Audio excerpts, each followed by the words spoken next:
When the property market is very active, or when you have a good property for a very good price, we often get the situation where more than one purchaser is interested in buying the relevant property.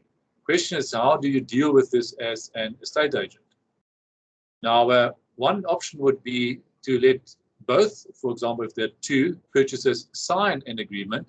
However, in the agreement stipulate that they are both subject to the other agreement. For example, you could stipulate that whoever gets the bond first will be able to proceed with the transaction, and the other agreement will then lapse to ensure that there cannot be any claims brought by that other purchaser. You could also stipulate that the first agreement will proceed and give the purchaser, for example, 30 days to obtain the loan, and already sign the second agreement and stipulate in the second agreement that that agreement will only be proceeded with if the 30 days have lapsed. In other words, give the one buyer the opportunity to get the bond within the 30 days, and thereafter the other purchaser can then also apply for a loan and try to get the transaction financed so that the property can be transferred to that second purchaser.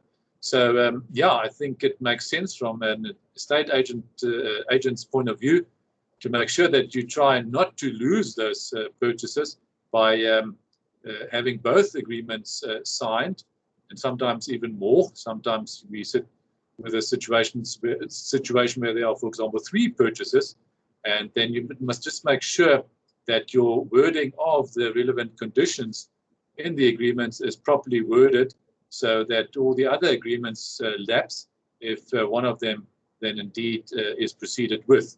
If you need any help with drafting those agreements, or those clauses specifically, you're more than welcome to contact us. My name is Volker Kruger from Velden-Duffey Attorneys.